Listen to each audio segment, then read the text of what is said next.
Hola, compañeros. It's your old pal, King Waspinator. Be sure to hit like and subscribe, and welcome back to Total Party Skills. I'm going to talk a bit about the second episode of Rings of Power. Most of my opinions from my first episode review still pretty much stand after seeing this one. I wouldn't say it's gotten worse. I wouldn't say it's gotten better yet. Still kind of waiting to see what kind of plot there is. I guess, have three standout things out of this episode I'd like to at least touch upon. Galadriel at sea. Now, I mean, period, when the last episode ended with her just jumping off the boat, now she's in the middle of the Atlantic. I mean, the sundering seas. It's ballsy, that's for sure, but, in this episode, she randomly runs across a shipwrecked boat that then gets attacked by some sort of space whale thing or something.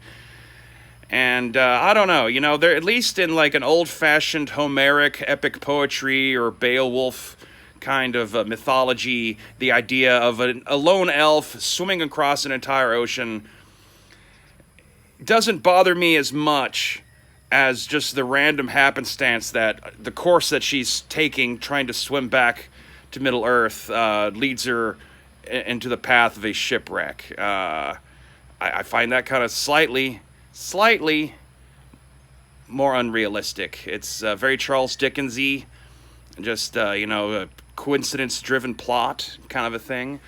The other thing I guess I want to touch on a little bit is, of course, obviously Elrond goes off to meet the dwarves. I found the whole rock breaking sequence also. It's kind of has a tall tale kind of quality to it, but in actual execution, watching actual people do it on a screen, I don't know. I think it's probably one of those things that, like, as a little kid's story, a fable kind of thing, sure, but actually watching it seems a little silly.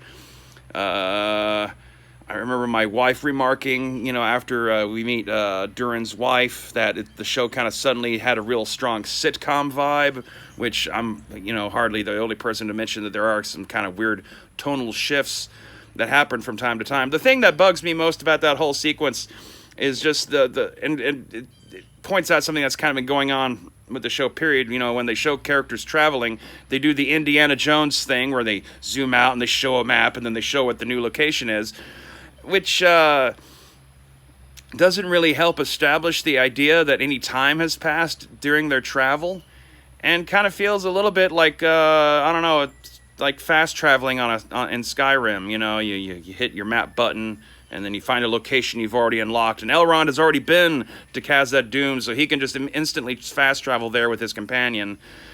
They didn't they just jump straight from Eregion to Khazad-dûm. No change in outfits. Doesn't look like they broke a sweat. There's just no sensation of a passage of time. And for like a big epic show that's supposed to be based on one of the great tales of modern English literature and all that kind of stuff, it's just a little video gamey, a little too much like fast travel. And personally, I prefer games that have the fast travel disabled because it helps with the immersion. Fast travel breaks immersion. And so try not to use it so early on in your show. Also, like, as time goes on, it's getting more and more kind of like off-center as to like who's where and when, like how do these things line up. Arendelle and Bronwyn have walked all this distance off into what apparently is pre-Mordor, on their little investigation about the Black Milk. Elrond and Celebrimbor are just jumping around on the map.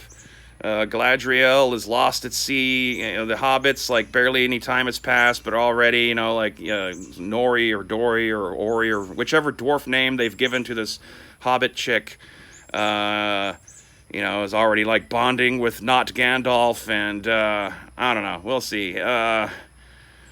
I remember when the Fellowship of the Ring first came out, because I had read Lord of the Rings a lot as a kid, I had a lot of trepidations, actually, about that movie coming out, in large part because I was a little familiar with Peter Jackson. I know a lot of people were like, oh my God, it's the guy who made Frighteners.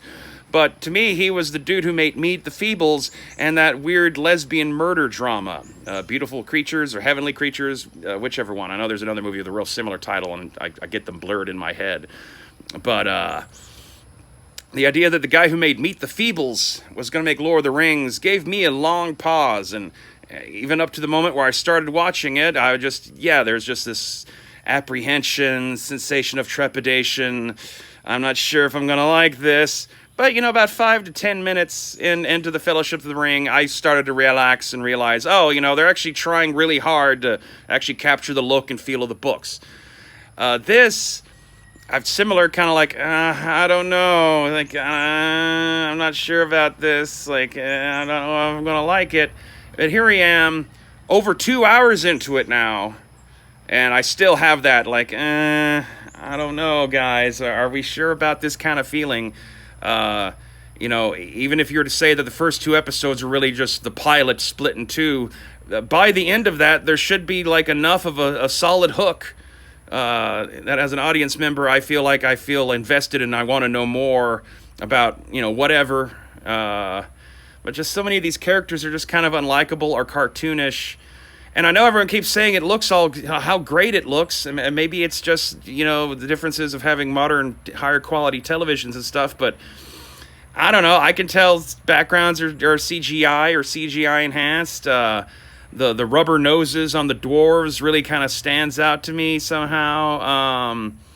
I don't know. I mean, it certainly looks like an expensive show, but it doesn't really quite look like it's costs as much as they say this has cost.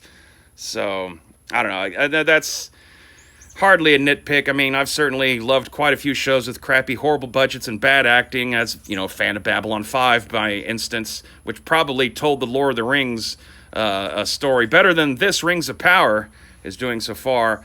But it's still just a so far. We're only 2 episodes in. At some point, I'm trying to force myself through episode 3. I don't know how much longer I can keep up with this, but god damn it, the juicy algorithm.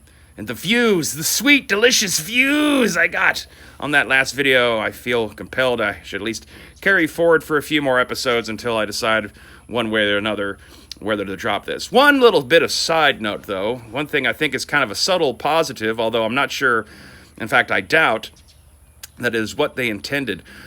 But, in kind of the same way that Hayden Christensen was subtly brilliant casting for the Star Wars prequels, being that, you're not supposed to like him, and you are supposed to think that Padme's making a mistake, and you are supposed to kind of like, this is kind of a whiny, shitty kid.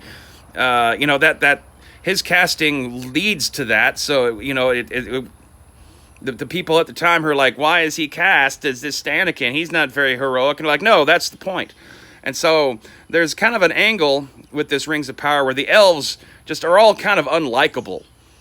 And like I said, I don't necessarily think the writing staff was aiming for this on purpose, but technically, as a human being, myself and as, the audience who is watching this in real life are actually human beings, it's actually kind of appropriate that humans would think elves are kind of unlikable giant assholes because, well, as much as they have the beauty and the art and the nobility and stuff, they're racial supremacist dicks who look down on us poor lowly men. So fuck them. And if that was intended, then good job. Otherwise, it's just a happy coincidence that the elves can just go fuck themselves. So anyway, on that note, you can go fuck yourself. Hit like and subscribe for more great fucking content like this. And as always, stay waspinated.